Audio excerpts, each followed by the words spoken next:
Good evening. Welcome to Dhammasukha Meditation Center. This evening, Bhante Vimalaramsi will teach the Sutta, the Majjhima Nikaya number 53, the Sekha Sutta, the Disciple in Higher Training. And tonight, it is January the 19th, 2011, at Dhammasukha Center.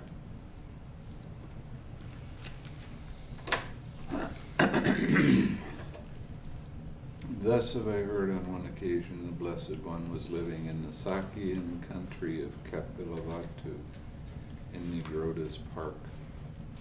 Now on that occasion a new assembly hall had recently been built for the Sakyans of Kapilavatthu, and it had not yet been inhabited by any recluse or Brahmin or human being at all. Then the Sakyans of Kapilavatthu went to the Blessed One. After paying homage to him, sat down at one side and said to him, "Venerable Sir, a new assembly hall has been built here for the Sakyans of Kapilavatthu, and it has not yet been inhabited by any recluse Brahmin or human being at all. Venerable Sir, let the Blessed One be the first to use it. When the Blessed One has used it first, then the Sakyans of Kapilavatthu will use it afterwards. That will lead to their welfare and happiness for a long time." The Blessed One consented in silence. Then, when they saw that he had consented, they got up from their seats. After paying homage to him, keeping them on the right, they went to the assembly hall. They covered it completely with coverings and prepared seats. And they put out a large jug of water and hung up an oil lamp. Oil lamps are the only kind of lamps they had at that time. They don't throw off very much light, but it's not completely dark. The Sri Lankans, before a special occasion,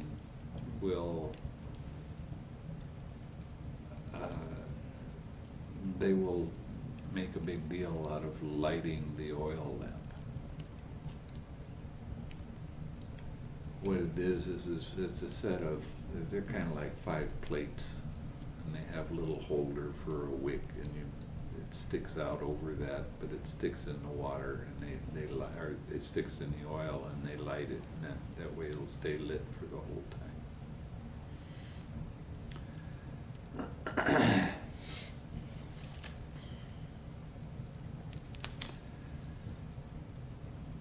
Then they went to the Blessed One. After paying homage to him, stood at one side and said, "Venerable Sir, the assembly hall has been covered completely with coverings. Seats have been prepared, a large water jug has been put out, and an oil lamp hung up. Let the Blessed One come at his own convenience." Then the Blessed One, dressed, taking his bowl and outer robe, went to the Sangha of monks to the assembly, with the Sangha of monks to the assembly hall. He arrived, he washed his feet, then he entered the hall, sat at the center pillar facing the east. He always sat facing the east because when you face the east, you have a lot more energy. When you go to sleep, you want to sleep with your head to the north if you can, and that way you'll sleep because the energy is much less towards the north. And the monks washed their feet and entered the hall and sat down by the western wall facing the east. So they sat on the western wall looking at the Buddha.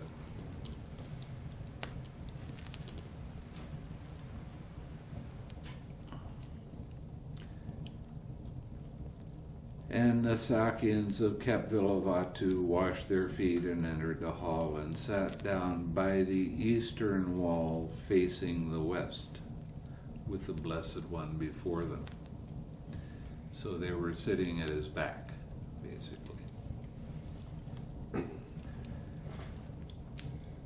Then when the Blessed One had instructed, urged, roused, and gladdened the Sakyans of Kapvilavatu with a talk on the Dhamma for much of the night, he said to Venerable Ānanda, Ānanda, speak to the Sakyans of Kapvilavatu about the discipline in higher training. That means Abhidhamma.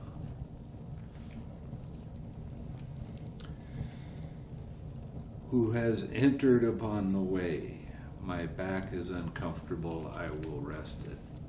So he laid down, basically. Now, what this sutta says is that this was towards the end of his life, and his back would start bothering him.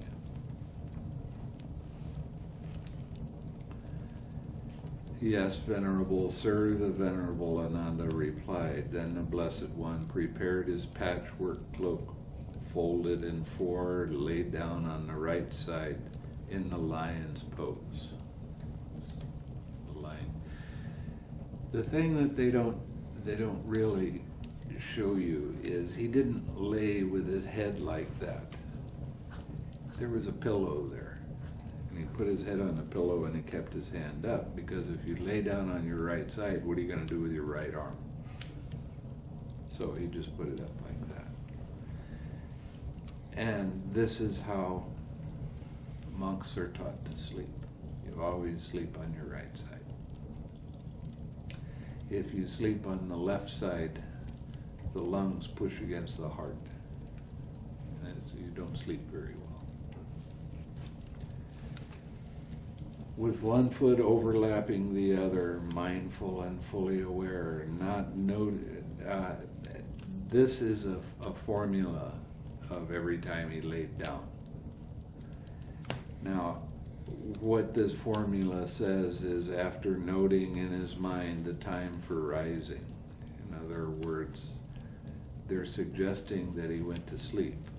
But in the sutta, he is listening to the whole sutta. He's not sleeping. So this part of the formula is wrong being here.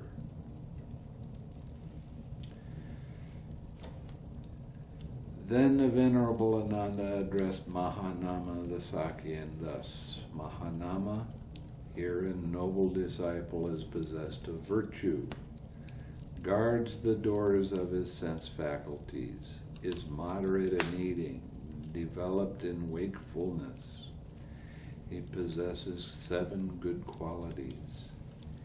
He is one who attains at will, without trouble or difficulty, the 4 jhanas that constitute the higher mind, and provide a pleasant abiding here and now.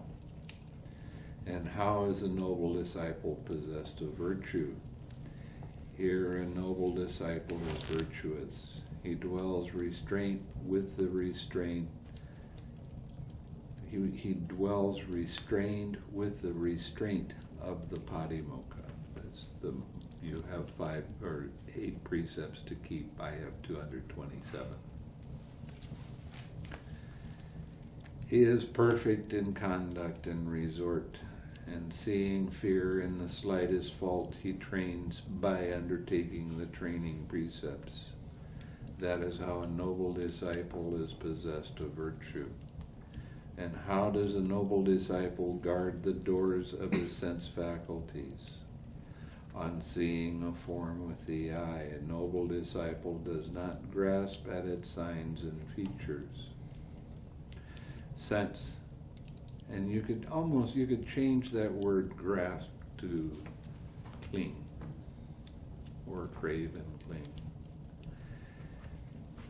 Because if you crave and cling at one of the sense doors, then you start thinking about it. And the more you think, the further away you get from being here in the present moment. and you forget what you're doing. Does that sound like familiar? Yeah. Since if he left the eye faculty unguarded, evil, unwholesome states of covetousness and grief might invade him. Covetousness, I like it, I want it. Grief, I don't like it, I don't want it. He practices a way of its restraint. He guards the eye faculty. He undertakes the restraint of the eye faculty. On hearing a sound with the ear. A noble disciple does not grasp at its signs and features, since if he left the ear faculty unguarded, evil, unwholesome states of covetousness and grief might invade him. He practices the way of its restraint. He guards the ear faculty. He undertakes the restraint of the ear faculty. That doesn't mean that you try to shut off seeing or hearing. It means that you watch what your mind is doing. After a period of time of doing the meditation, you'll be able to stop and you'll see something and you can be completely with it for a period of time. And then, okay, let that go. Now your mind is still in the present moment. And you observe things without thinking about them. And you actually get to see it in all of its different aspects of it, because you're not disturbed by the thoughts. After doing a few long retreats, I was in Kuala Lumpur and somebody took me to the museum, and it was quite interesting, the stuff I was looking at. So I would stand there and I would look at it, and okay, now I've seen it, so I would start moving away and it would make people jump because they thought I was a mannequin, because I wasn't moving at all. So with your daily activities, you don't rock, you don't shake, you just sit and do.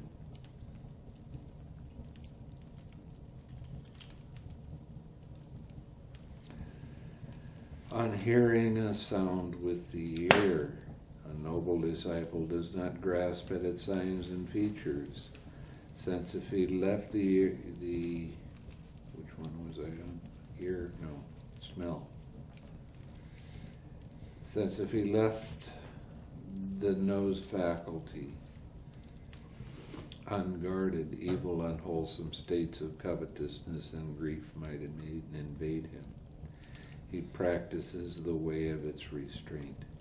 He guards the nose faculty. He undertakes the restraint of the nose faculty on tasting of flavor with the tongue.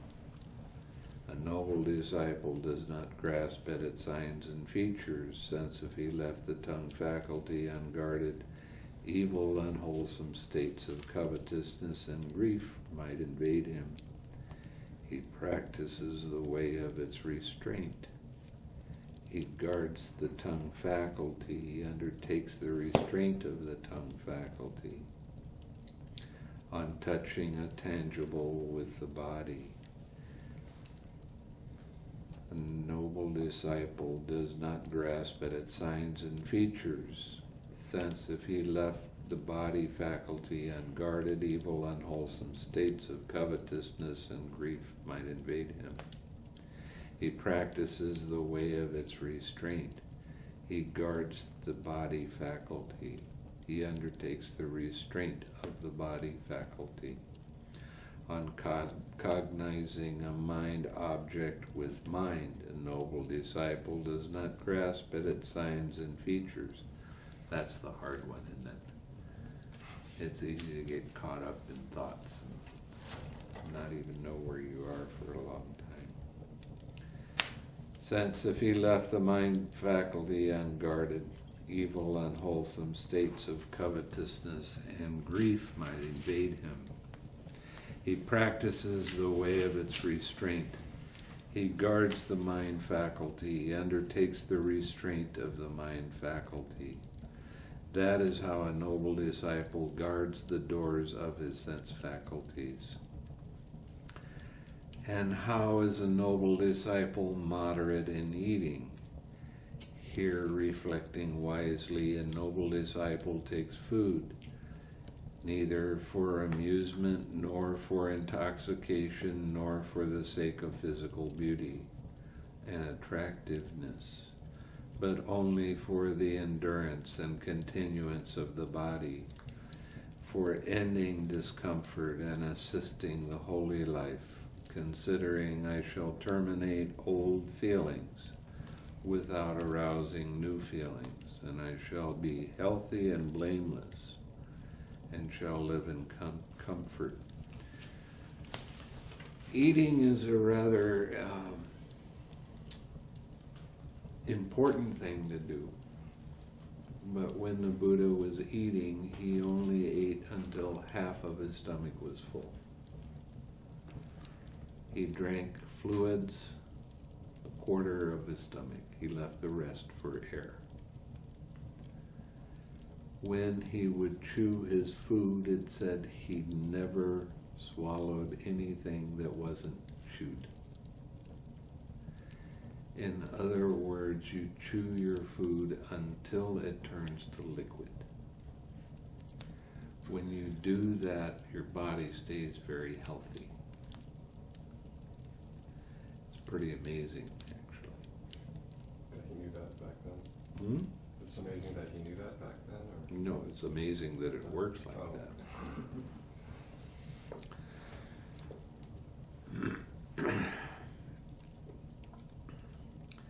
If you have full confidence in the Buddha's teaching,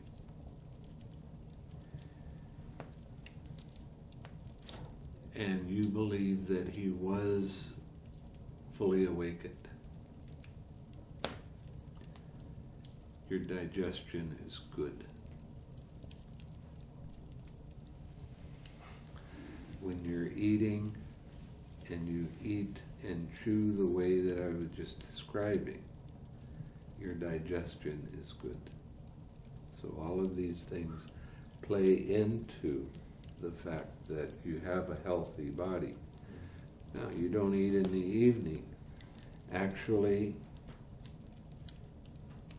most people that eat in the evening are eating out of habit.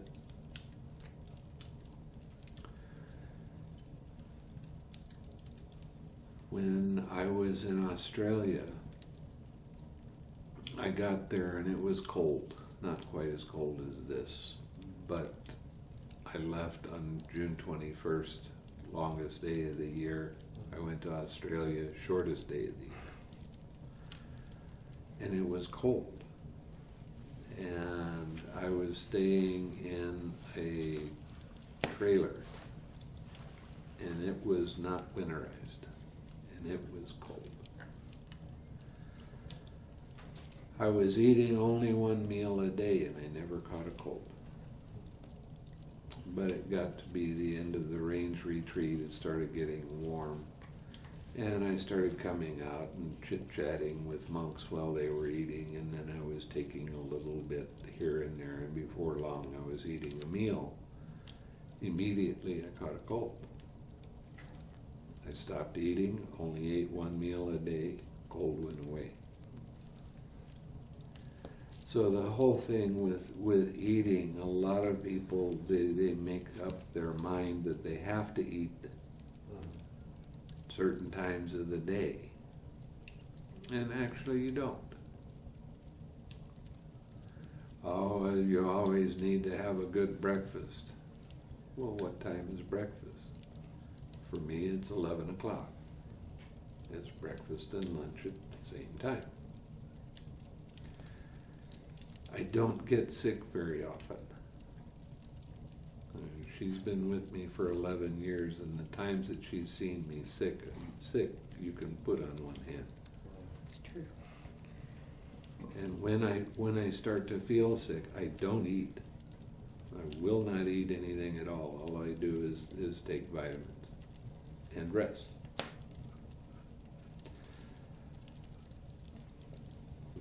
There were people that were getting this particular kind of cold, and it was lasting for 3 weeks to a month.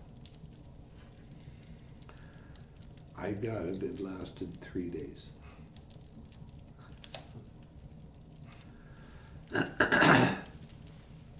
But that's what your body is basically telling you. You have to rest and don't eat. Just take vitamins, and you can get up once in a while and not do a lot of activity, but you'll start to feel tired and you go lay back down. No problem. That means when taking rest, that means not reading a book, not listening to music, not turning on the television. It means rest. Meditating? While you're awake. Who needs loving kindness most at that time? Yeah, yourself. Okay. And how is a noble disciple devoted to wakefulness? Here during the day, while walking back and forth and sitting, a noble disciple purifies his mind of obstructive states. In the middle watch of the night, that's from 7 to 11 o'clock. While walking back and forth and sitting, he purifies his mind of obstructive states. In the middle watch of the night, he lies down on the right side in the lion's pose with one foot overlapping the other, mindful and fully aware, after noting in his mind the time for rising. After rising in the third watch of the night, 3 o'clock to 7, the middle watch is 11 to 3. While walking back and forth and sitting, he purifies his mind of obstructive states. That is how a noble disciple is devoted to wakefulness. And how does a noble disciple possess 7 good qualities? Here a noble disciple has faith. He places his faith in the Tathagata's awakening thus. The Blessed One is accomplished, fully awakened, perfect in true knowledge and conduct. Sublime, knower of worlds, incomparable, leader of persons to be tamed, teacher of gods and humans, awakened and blessed. He has shame. He is ashamed of misconduct in body, speech, and mind, ashamed of engaging in evil, unwholesome deeds.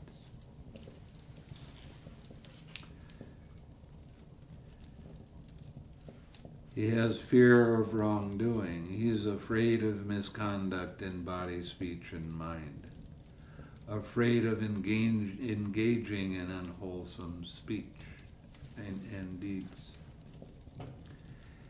He has learned much, remembers what he has learned, and consolidates what he has learned.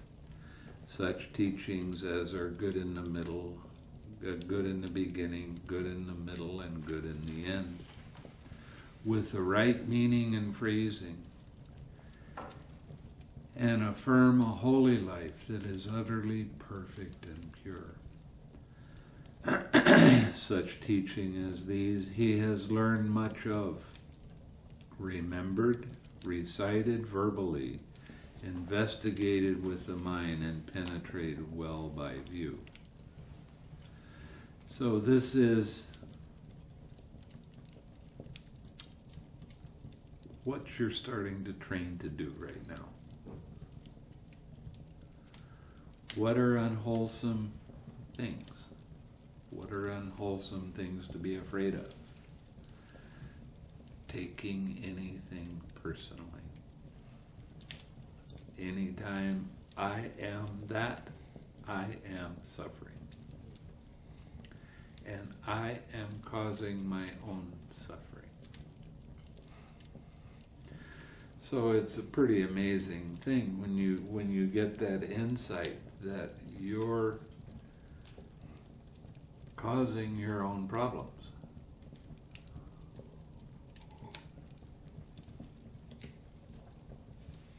There's nothing out there that causes your suffering. There's only causing it to yourself.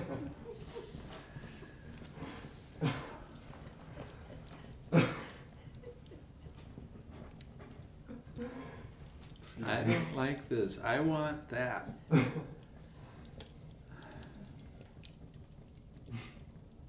See? I'm laughing because I'm doing it right now.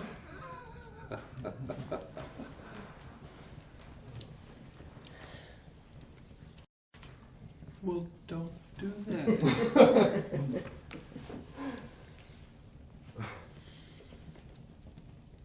He is energetic in abandoning unwholesome states and in undertaking wholesome states. What does that mean? Not taking things personally. And? Keeping the precepts. And? And being mindful. And? You talked to me about it earlier in the kitchen.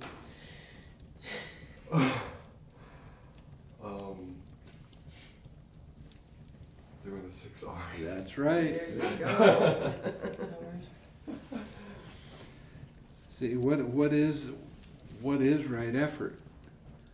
Recognizing when an unwholesome states arise, letting that wholesome state go, and relaxing. Bringing up a wholesome state, smiling, coming back to your object of meditation, staying with your object of meditation, staying with the wholesome. It's right effort. We just like to throw in a couple of extra steps.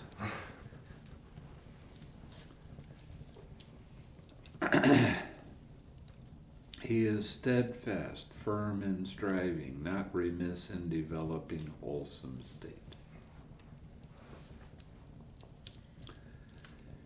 He has mindfulness. He possesses the highest mindfulness and skill. He recalls and recollects what was done long ago and spoken long ago. One of the things that's real interesting when you do a retreat is your short-term memory starts to go out the window. Because everything is the same. You know, you get a sense of balance in your mind, and it doesn't matter what it is. There's nothing to hang your hat on. But major events go into your long-term memory, so you will remember a lot of things too. He is wise. What does that mean? He realizes the impersonal nature Of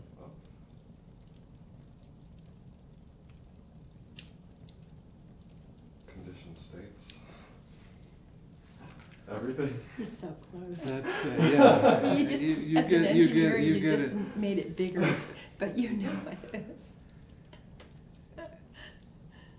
Of dependent origination, dependent arising. He possesses wisdom regarding rise and disappearance that is noble, penetrative, and leads to the complete destruction of suffering. Which verse is that, please? 17. 17. That is how a noble disciple possesses 7 good qualities. So, when you're doing your practice and you see that your mind has gone away, you practice the 6 R's. But the question you always ask is, how did these things arise? How? Not why. We don't care about why. How did your mind be on your object of meditation and all of a sudden you're jumping over here thinking this or that? It happened in a particular way. How did it happen? A feeling arose. That feeling is either pleasant, painful, either painful nor pleasant. Right after that arose, the I like it, I don't like it mind arose. And there's tension and tightness. This is crazy. Right after that arises, then your story.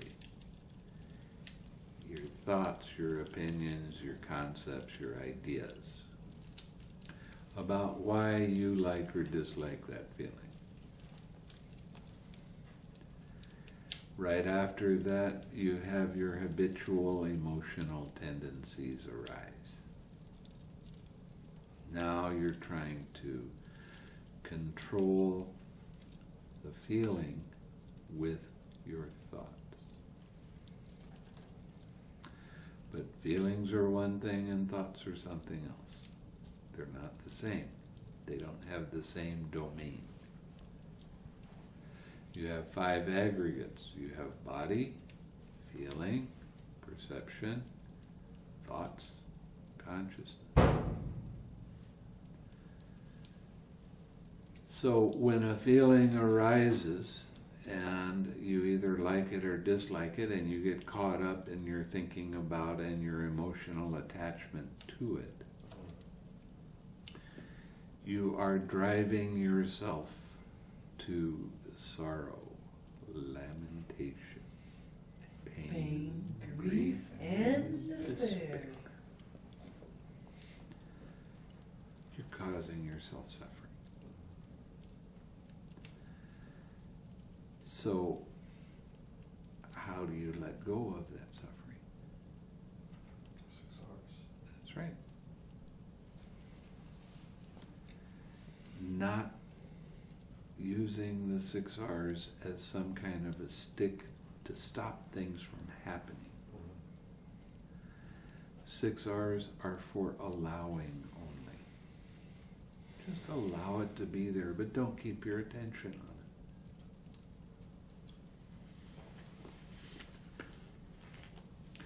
That is how a noble disciple possesses 7 good qualities. And how is a noble disciple one who has attained at will, without trouble or difficulty, the 4 jhanas that constitute the higher mind, and provide a pleasant abiding here and now, here quite secluded from sensual pleasures. How do you become secluded from sensual pleasures? Guarding your senses by not craving, clinging. Which one? Both? You got one, you got the other, pretty much. They Okay. come real close together. And that's close, but no cigar.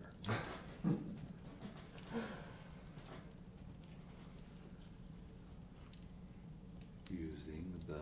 Using the 6 hours. Okay. 2 not grieve or crave or cling. Secluded from unwholesome states. What are unwholesome states?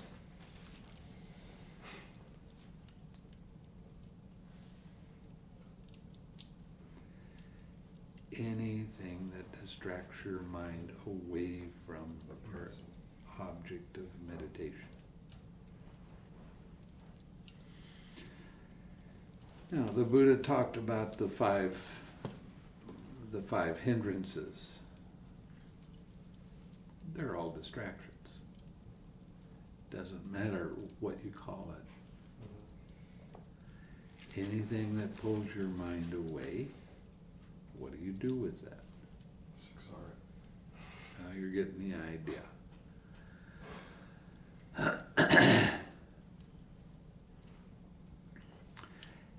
eventually that hindrance will become weaker and weaker, and then it fades away. When it fades away, you will feel a sense of relief. Right after that, you will feel joy, the kind of joy I was talking to you about down below. This kind of joy is a very happy feeling. It has excitement in it. You feel very light in your mind and your body.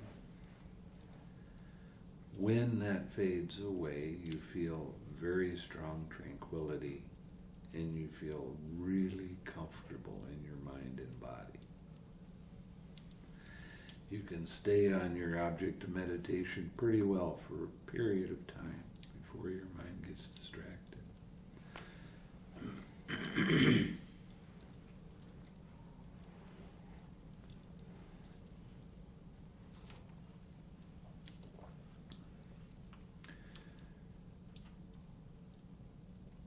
What I just described to you was the first jhana. Now I call the jhanas a level of understanding, not a level of concentration, because we're not practicing concentration meditation. We're practicing twin. What a twin? A twin is twin. Tranquil wisdom, insight meditation. Now the thing with the way that I'm teaching as opposed to a lot of other teachers is other teachers will try to make any hindrance your enemy to fight with, push down and stop from happening. But what I teach you to do is observe how it arose. Okay, now your mind is on your object of meditation and a hindrance comes up, pulls your mind away.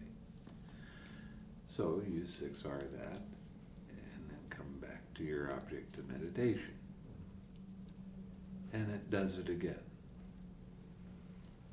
Now when you become familiar with being on your object of meditation and then getting pulled away, you'll see right before you really got distracted, there was something else there. So the next time, you start 6Ring right then, and you don't get distracted for as long a period of time. That just comes, or do you need to apply energy to try to see how it does You that? start observing and seeing how your mind's attention moves, and you will start observing that there is something right before you get distracted. It takes strong interest and a sense of play. Okay?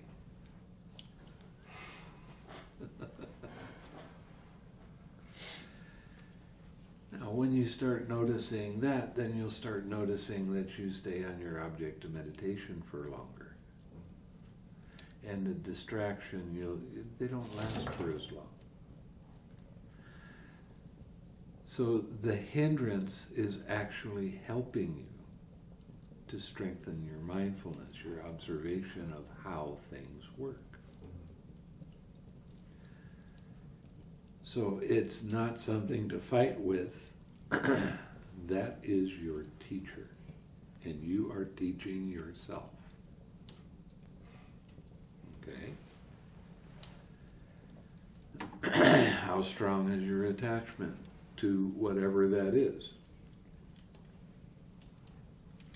You'll get a chance to see. Yeah, surprisingly strong sometimes. Surprisingly strong, yeah.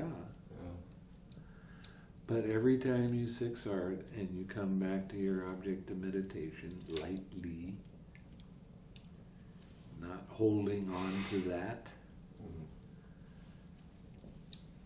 you will improve your mindfulness just a little bit, just a tiny bit. Over a period of time, your mindfulness starts get stronger. I had to sneeze and I just pushed it back. Did you That means 6R? it's gonna be coming strong here in a minute. Anyway, the more the hindrance comes, the more distracted you are, the stronger your mindfulness will become when you remember to 6R it.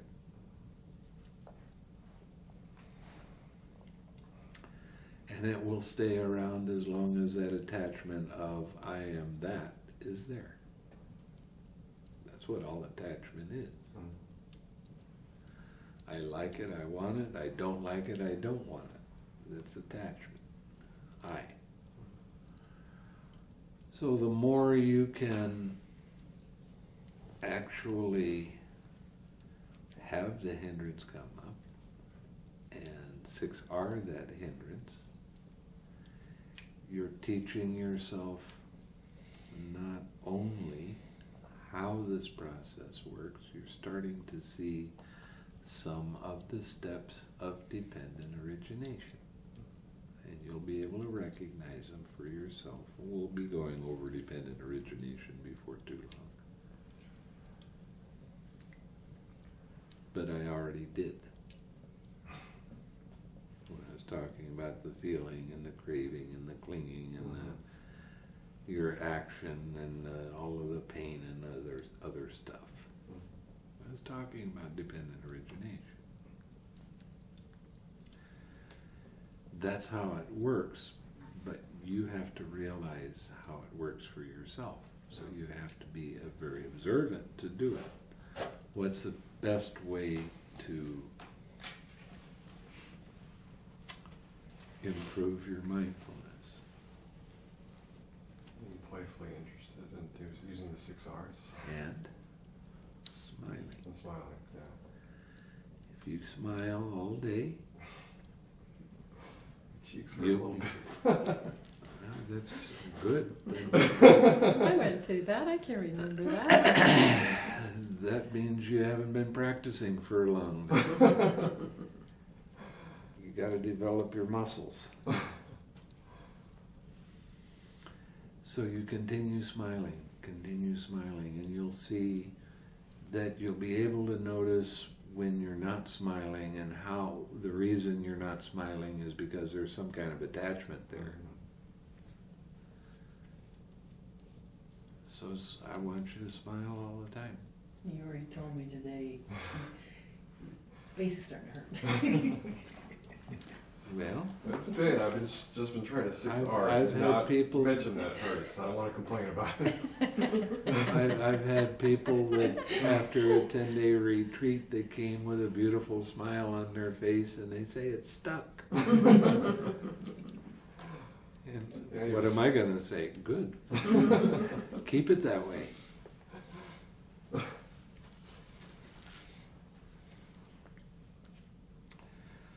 With the stilling of thinking and examining thought.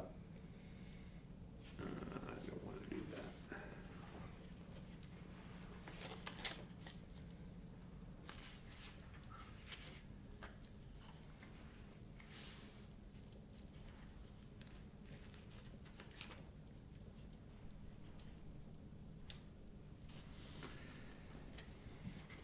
He enters upon and abides in the second jhana, which has self-confidence and stillness of mind without thinking and examining thought, with joy and happiness born of collectedness. When you get into the second jhana, verbalizing the wish for your spiritual friend, when you do that, you start noticing tension and tightness in your head. So you let go of the verbalizing. You just bring up the feeling of the wish and radiate that wish to your friend.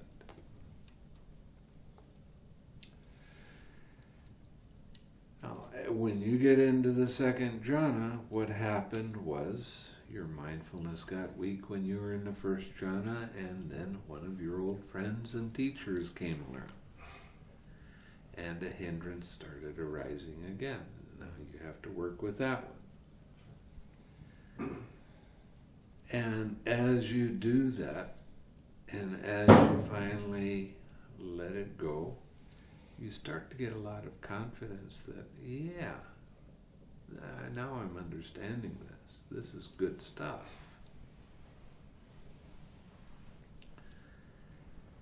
The joy you experience is stronger. You feel so light in your mind and so light in your body. It almost feels like you're floating. When that joy fades away, tranquility is there, and you feel even more comfortable in your body. Feels very nice. You'll be able to stay on your object of meditation for a longer period of time. 5 minutes, 6 minutes, 8 minutes, like that. Ooh.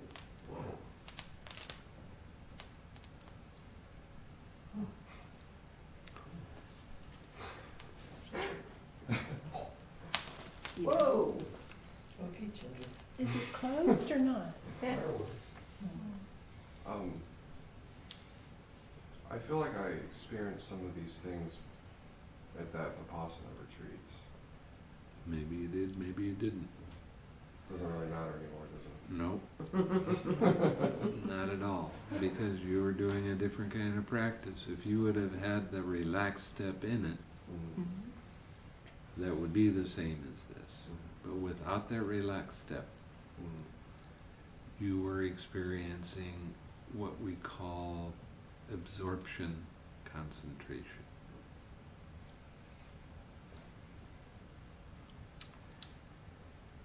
With the fading away of joy,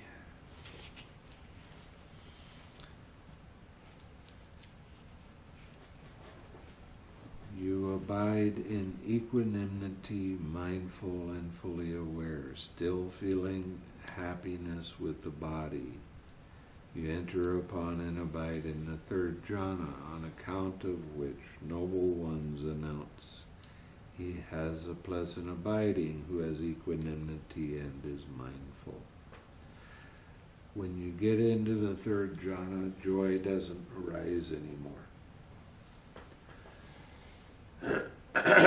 It's very easy to stay with your spiritual friend. You feel super comfortable, and you start to feel this very strong balance of mind. Now, you're still fully aware of things around you. You would hear a fire if it was crackling. You would hear a vehicle if it goes by. Somebody comes into the room and they say something, you would hear it, but it doesn't make your mind shake. It's just there. Now, when you get into the third jhana, and you start to go a little bit deeper, as you lose tension in your mind, you will lose feeling in your body. So you'll be sitting and all of a sudden you don't feel your hands, or you don't feel your feet, or your legs, or your shoulders, or whatever. Don't be upset by that. Don't be even wondering what it is. It's just, okay, fine. That's the way it is. Stay with your object of meditation. You'll be able to sit a little bit longer now. It's maybe 10 minutes or 12 minutes or 15 minutes without having a distraction arise.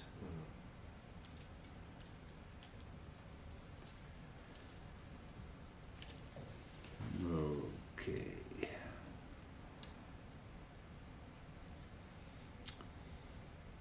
With the abandoning of pleasure and pain, and the previous disappearance of joy and grief, he entered upon and abides in the fourth jhana, which has neither pain nor pleasure, in purity of mindfulness due to equanimity. When you get to this state, what happens with the loving kindness is you don't even feel that here anymore. That feeling will come up into your head by itself. You will have very strong equanimity. Your mind is just very nicely balanced. Nothing is exciting anymore. When you get to the fourth jhana, that's when I'll come along and tell you that you have become an advanced meditator.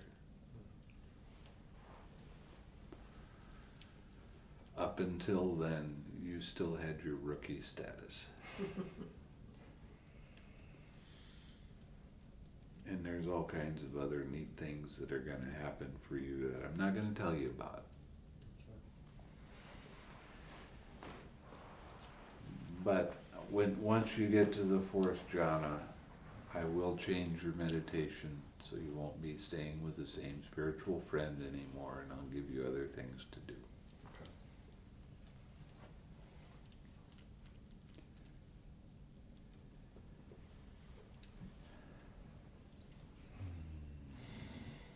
That is how a noble disciple is, one who attains at will without any trouble or difficulty the four jhanas that constitute the higher mind and provide a pleasant abiding here and now. When a noble disciple is thus become one who is possessed of virtue, who guards the doors of his sense faculties, who is moderate in eating, who is devoted to wakefulness, who possesses 7 good qualities, who obtains at will without trouble or difficulty the 4 jhanas that constitute the higher mind and provide a pleasant abiding here and now. He is called one in higher training, who has entered the way. His eggs are unspoiled. He is capable of breaking out, capable of awakening, capable of attaining the supreme security from bondage. One of the things I tell people quite often when I'm teaching is I'm putting a crack in their egg. Okay, you're all fertile, you're in there, it's time to come out. And I put a crack in it. Now you got to get out. That's what happens when you come for a retreat. I put a crack in your eggs. Would you say the 6 hours is what's doing the cracking? Well, of course, but I'm teaching you how to do it.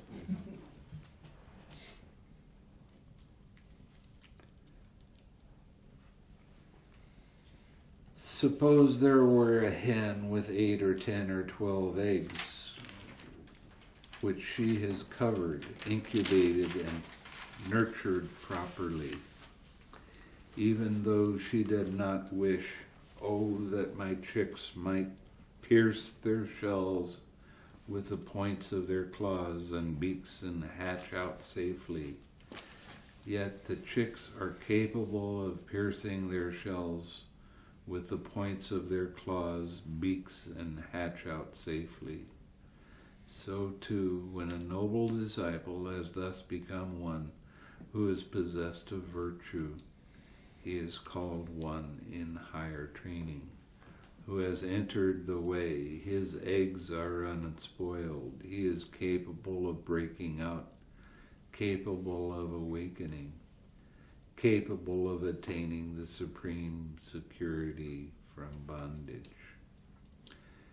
Based upon that,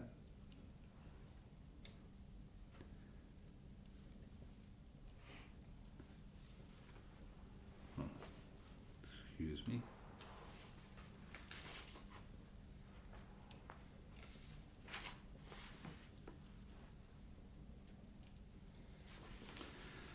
Okay.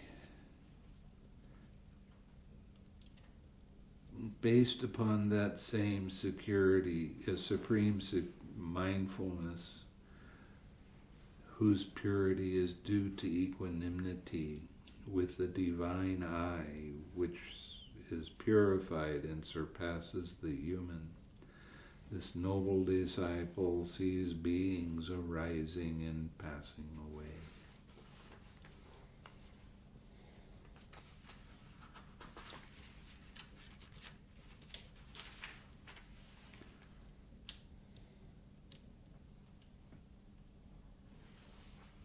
Wait a minute. That's got to be there. When his collected mind is thus purified, bright, unblemished, rid of imperfections, malleable, wieldy, steady, and attained to imperturbability, he directs it to the knowledge of the recollection of past lives. He recollects his manifold past lives, that is, 1 birth, 2, 3, 4, 5, 10, 20, 30, 40, 50, 100, 1,000, 100,000 births, many eons of world contraction, many eons of world expansion, many eons of world contraction and expansion. There I was so named, of such a clan with such an appearance. Such was my food, such my experience of pleasure and pain, such my life term, passing away from there, reappeared elsewhere. And there too I was so named, of such a clan with such an appearance, such was my food, such my experience of pleasure and pain, such my life term. Passing away from there, I reappeared here. Thus, with their aspects and particulars, he recollects his manifold past lifetimes. Do you remember being an animal ever? Yeah.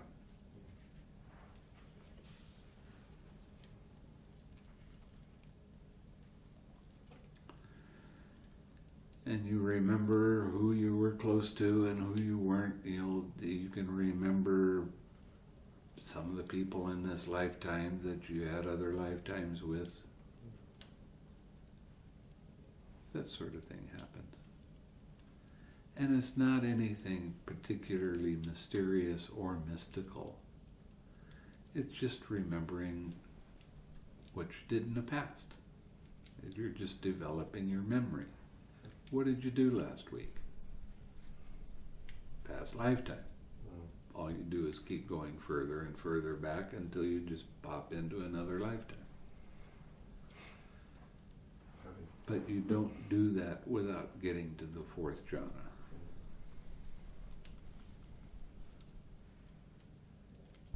Because we've all done things that are not so nice.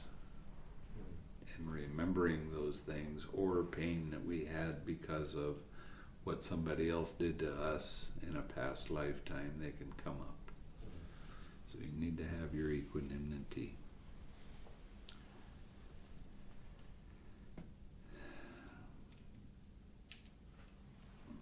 This is his first breaking out, like that of the hen's chicks from their shell, based upon the same supreme mindfulness whose purity is due to equanimity with the divine eye, which is purified and surpasses the human. The noble disciple sees beings passing away and reappearing. When his collected mind is thus purified, bright, unblemished, rid of imperfections, malleable, wieldy, steady, and attained to imperturbability, he directs it to the knowledge of the passing away and reappearance of beings. With the divine eye, which is purified and surpasses the human, he sees beings passing away and reappearing, inferior and superior, fair and ugly, fortunate and unfortunate, He understands how beings pass on according to their actions, karma. Those worthy beings who were ill-conducted in body, speech, and mind, revilers of noble ones, wrong in their views, giving effect to wrong view in their actions, on the dissolution of their body after death, have reappeared in a state of deprivation, in a bad destination, even in hell. But these beings who were well conducted in body, speech, and mind, not revilers of noble ones, right in their views, giving effect to right view in their actions, on the dissolution of the body after death, have reappeared in a good destination, even in the heavenly worlds. Thus, with the divine eye, which is purified and surpasses the human, he sees beings passing away and reappearing, inferior and superior, ugly and fair, fortunate and unfortunate. He understands how beings pass on according to their actions.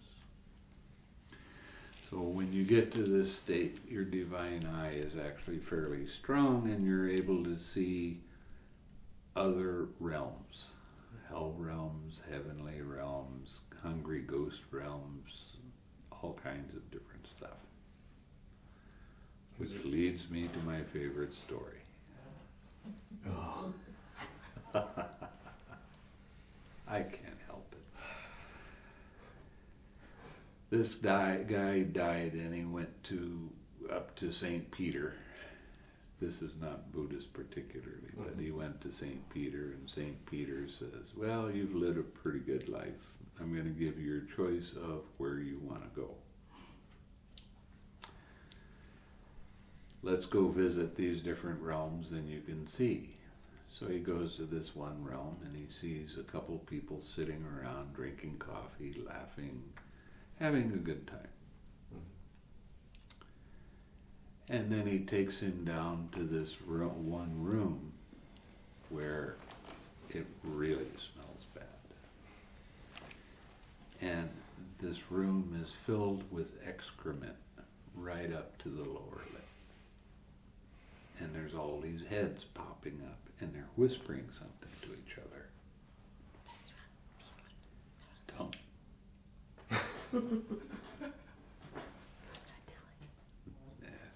No. So St. Peter says, which would do you want? Do you want to go up to the heavenly realm and sit around and drink coffee and have fun and listen to music and do whatever? Or you want to go down where these guys are hanging out in all of this excrement?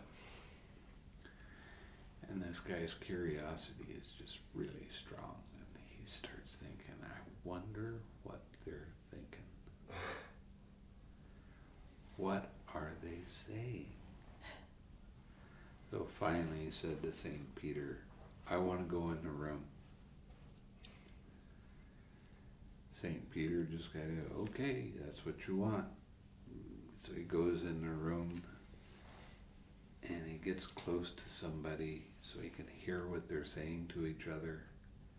And the guy sees him there, and he says, don't make waves.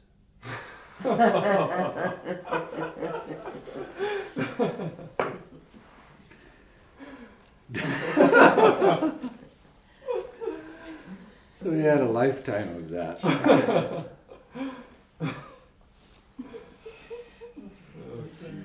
On how many times I've heard that word. Yeah, right. 1, 2, 3. Based on that same supreme mindfulness, whose purity is due to equanimity, by realizing for himself with direct knowledge, this noble disciple here and now enters upon and abides in the deliverance of mind and deliverance by wisdom that is taintless with the destruction of the taints. What did that just say? He saw exactly all of the links of dependent origination and how they arose and how they ceased. And when he finally let go of the last formation, there's no more conditions. So he enters in the conditionless state. That's Nibbana. This is his third breaking out, like that of the hen's chicks from their shells. When a noble disciple is possessed of virtue, that pertains to his conduct. When a noble disciple guards the sense faculties, that pertains to his conduct. When one is moderate in eating, that pertains to his conduct.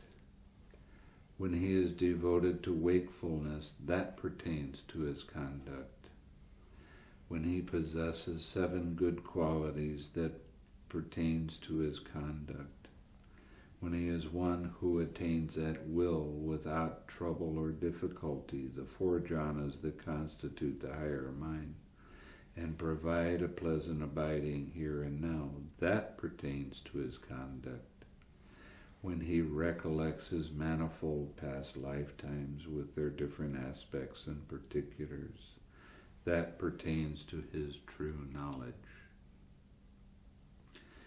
So we can, everything up to that is having to do with conduct. But when you start remembering past lifetimes, you start realizing that karma is a real thing. Is it normal to kind of be afraid of that? Like not wanting to know how responsible for my actions I am?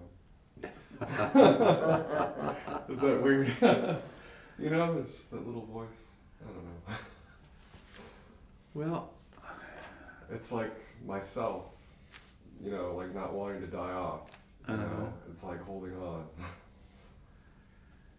yeah. But the advantage is that you get to see exactly how karma works. And you get to see it not only for yourself, but you get to see it in other beings too, in the other realms, so that you know that all of the actions that you'd had in the past and these other people had in the past, the reason that they keep being reborn is because of taking all of those actions personally. And when you realize that you're purifying your mind and letting go of that subtle, I like it, I don't like it, there's a change in your perspective. And you start seeing that it's not such a big deal whether you remembered your past lifetimes or not. You have confidence that this is the way it works.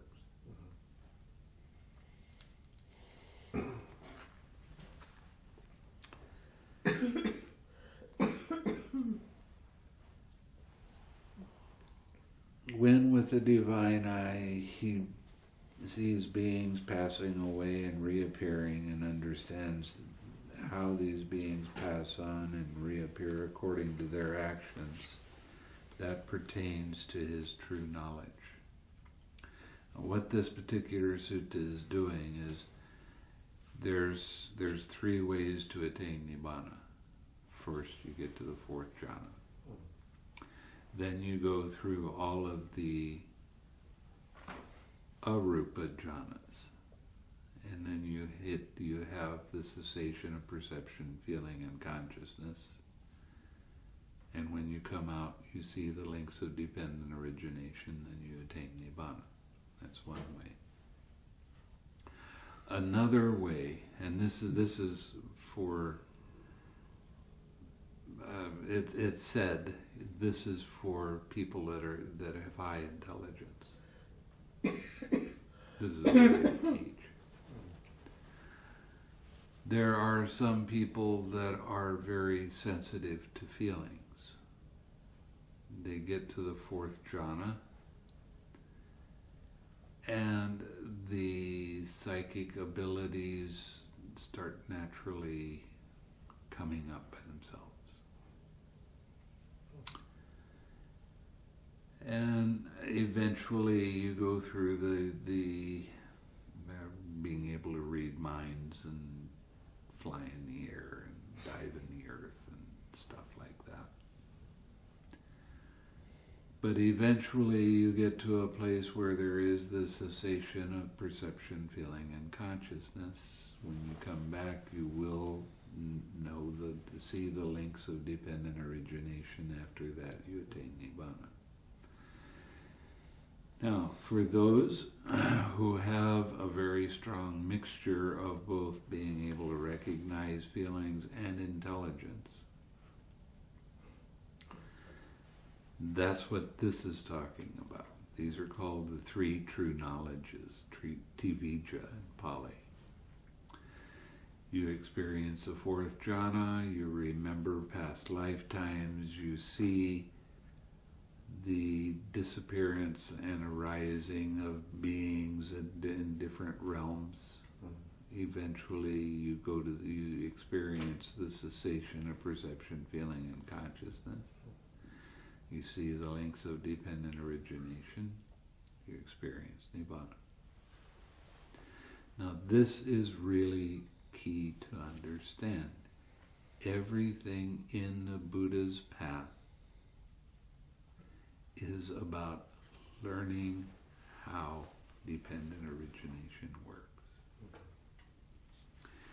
Everything that the Buddha taught was how to understand what your experience actually is. So it's not a guess.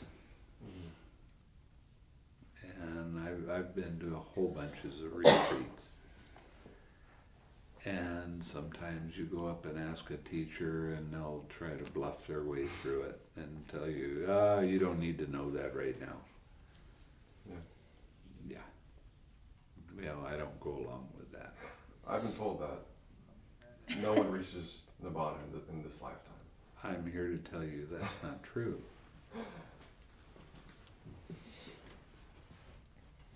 Okay?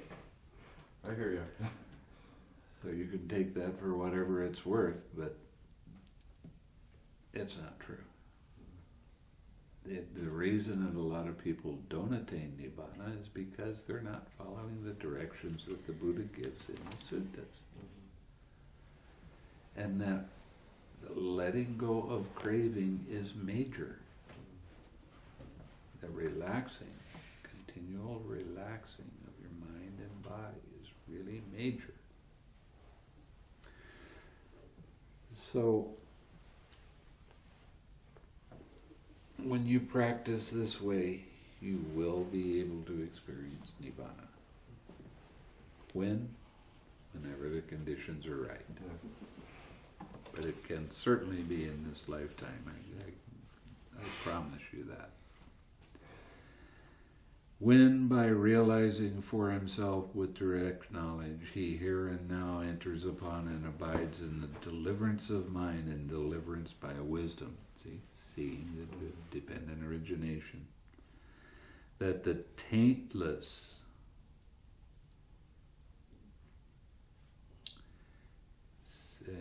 let's start that again. Here and now enters upon and abides in the deliverance of mind and deliverance by wisdom that are taintless, with the destruction of the taints.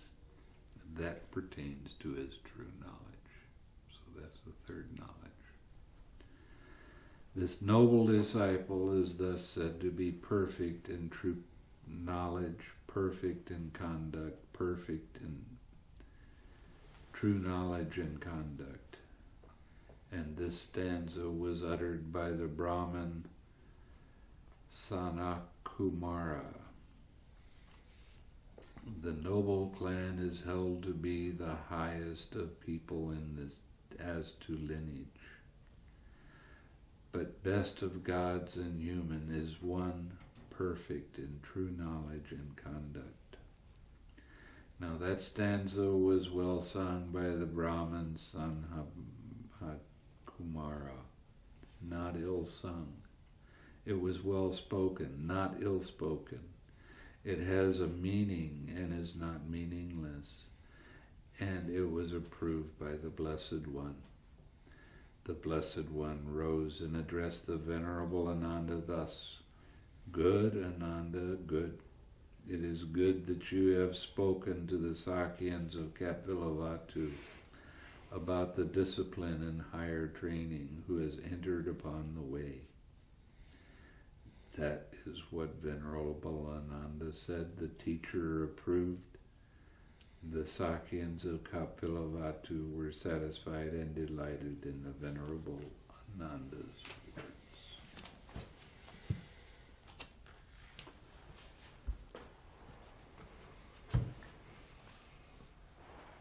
So it's simple. Not easy, but simple. The more complicated somebody tries to make the practice, the more they don't understand what the practice actually is. The instructions are absolutely simple. 6R everything. Stay with your object of meditation as long as you can. Smile. Make it a game. Don't be serious with this. Just like when you were studying and you really liked what you were studying and you were having fun with it. Mm-hmm. That's the way you want to look at this. All the time. See, the whole idea of bringing up a wholesome object and keeping a wholesome object going is because a wholesome object sees things as impersonal, and there is no suffering when things are impersonal. It's that simple.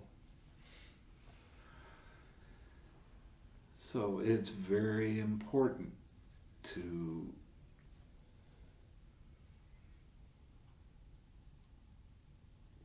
continue having fun with what you're doing. I mean, last night I was talking about, was it last night? Night before last. I was talking about, well, how do you do this practice? And the Buddha said, first you got to start with faith and all of the rest. And then he says, you got to be enthusiastic. You got to have fun. Why? Because your mind is uplifted when you have fun. You have joy in your mind when you're having fun. When you have joy in your mind, it's real easy to see when your mind doesn't have it in it. So that improves your mindfulness. So the more you smile, the more you laugh with how crazy this thing can be, the easier it becomes, the faster your progress becomes. So, we got any questions? Okay. So the disciple in higher training is somebody who reaches fourth jhana. No, any of the jhanas. Oh, any? Okay, because there's I the know. disciple. You know, it's not clear at all, right? In that section where it says, and this is how the disciple reaches the. It just is never. Well, what was very the whole clear. text about? Well, it's about TV jhana. It was And about all the disciple of the things in that happen higher after training. the fourth jhana. Well, but that's just a progressive thing, right? Well, I was thinking, Because you get to the first jhana, because you'd already covered the lower jhanas, right? but then the text says, so this is how It never, you proceed Okay, to higher and training how is after those. wait a minute. Uh, And how is a noble disciple one who attains at will without trouble or difficulty the four jhanas that constitute the higher mind? and provide a pleasant abiding here and now, here quite secluded from sensual Mhm. pleasures. So we're talking about the first jhana too. We're Okay. talking about all of the jhanas. But there was a section after you went through, Yeah, about the divine eye and that, but that yeah, never. right mentions- before that, right before the divine eye, it seemed to indicate that the progression, Well, but okay. Because there's 3 paths. That's what you get in confused Sutta about. number 39, Asapura, it talks about being able to experience Nibbana once you've gotten any of the jhanas. Okay, so the disciple in higher training is somebody who has made that step to at least the first jhana. Yes. Without any trouble or difficulty getting into it. Mm.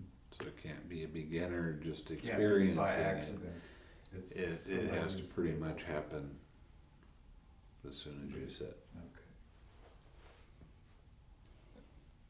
And that can happen when you're walking too. Absolutely.